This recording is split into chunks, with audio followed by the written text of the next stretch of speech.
welcome to today's edition of News Recap on News Ghana Club. We are streaming live from our studios here in Osu.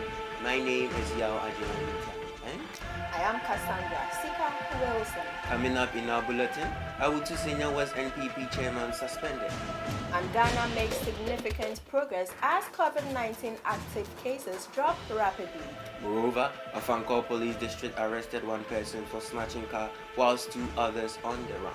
And fire guards part of Electoral Commission office in Sapeman. Furthermore, Education Minister says Common Core Program curriculum approved for GHS and HHS.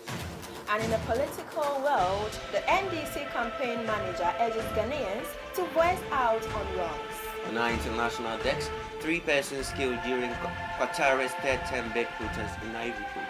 And President Akufo-Addo to commission African Continental Free Trade Area Secretariat building. We have this and many more coming up shortly in this bulletin. Please do stay.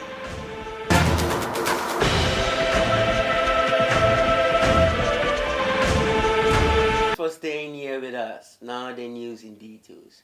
Regional Party Executive of the New Patriotic Party in the Central Region has suspended the constituency chairman of the Awutu Senior West constituency, Mr. Charles Amwansa, for dividing the ranks of the party, with one faction supporting him and the other supporting George Anda. And also, he was accused of not rendering account of monies received on behalf of the party.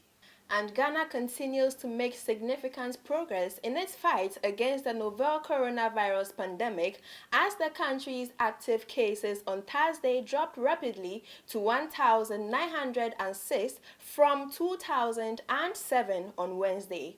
According to the Ghana Health Service, this significant progress is as a result of the clinical recovery and discharge of a total of 39,718. Some stories in the Awutu Senior, where the police arrested one person out of a gang of 3 robbers who allegedly robbed a taxi driver of his Daewoo Matis taxi car at Awutu Kwabon. The Afanko District Police Commander, DSP Samuel Amfo, indicated that the police are working hard to arrest 2 more suspects who were involved in the car snatching. And now let's do some stories from the Electoral Commission, where the Greater Accra Regional Office of the Electoral Commission, located at Sapeman, has been gutted by fire. The fire is reported to have begun around 2:30 a.m. on Friday, August 14, 2020. Meanwhile, the cause of the incident is yet to be known as the Accra Regional Police Command has begun investigations. Due to the educational sector, where the Minister of Education, Dr. Matthew Opoku Prempeh, said the implementation of the curriculum will churn out graduates that match up to their counterpart across the globe. According to the National Council of Curriculum and Assessment, the move was to modify some subjects and to improve students' learning needs to ensure relevance. And now let's do some stories from the world of politics, where the campaign manager of the National Democratic Congress NDC, Joshua Alabi, has urged Ghanaians to speak up against wrongs in society, regardless of which party is in power. He said this speaking at a meeting between the Civil and Local Government Staff Association Ghana, CLOSAG, and the flag bearer of the National Democratic Congress, John Mahama, in Accra on Thursday. Thanks for staying with us, and now let's do some international stories. West African nations have seen a number of scattered protests since Qatar announced that he would won in the October 31st election, with the opposition accusing him of violating term limits. Next is some business news with Nadia Nimako. Please do stay.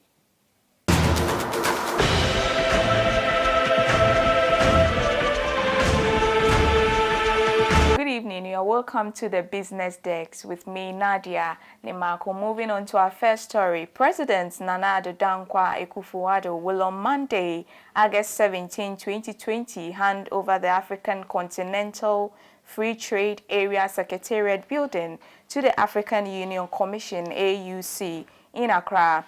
The Secretariat, which will administer the free trade agreement for creating a single market across 55 countries, is located along the Liberia Road in Accra.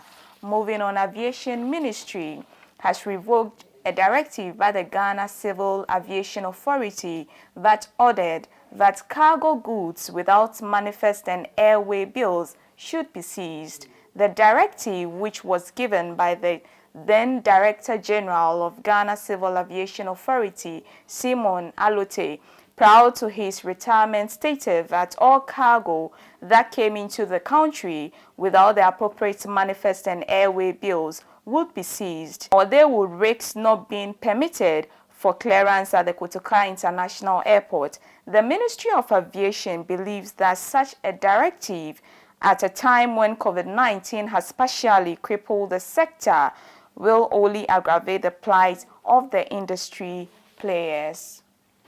This has been the Business Desk with me, Nadia Nimako. Up next is Entertainment News with Adama Isa Miriama.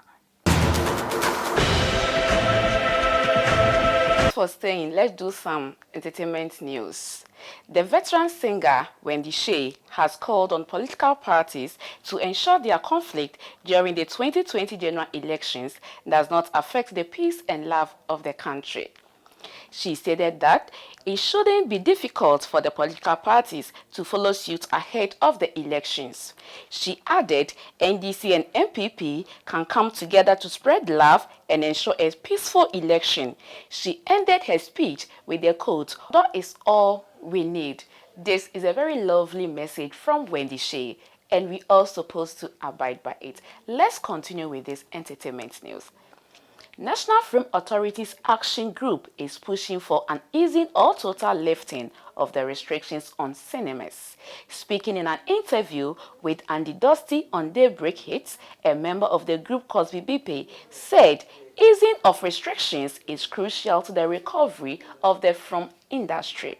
He further noted that there was progress in relation to the cinema until the emergence of the global pandemic, which hugely affected the film sector as a whole. Mr. Wipe stated that bringing back the cinema culture will help revive the industry, which has been dormant since the implementation of COVID-19 restrictions. The longer we keep the cinemas shut during these days of coronavirus, the harder it makes growing the cinema culture more difficult. Mr. Cosby then pleaded with the government to help the industry find ways to adapt to the new normal and grow the cinema culture again. Let's continue with international entertainment. As R. Kelly awaits trial, New York prosecutors have arrested 3 men scheming to harass, threaten, intimidate, and bribe the singer's alleged victims. 3 separate criminal complaints were unsealed Wednesday, August 12, by the U.S. Attorney General's Office for the Eastern District of New York, detailing charges against Richard Allen, Jr., Dana Russell, and Michael Williams. Each of the men are charged with attempting to threaten or influence the Jane Doe witness in the case against Kelly. That's all we have for you on the entertainment segment. I am Mariama Adama Isa. Thank you.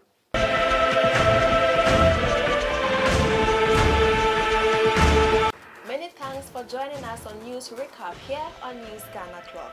The news was produced by Lens Media Communications. And do all to subscribe to our social media handles on Facebook, Instagram, and YouTube, or at News Ghana Clock.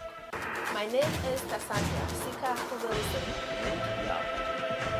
Please do have a wonderful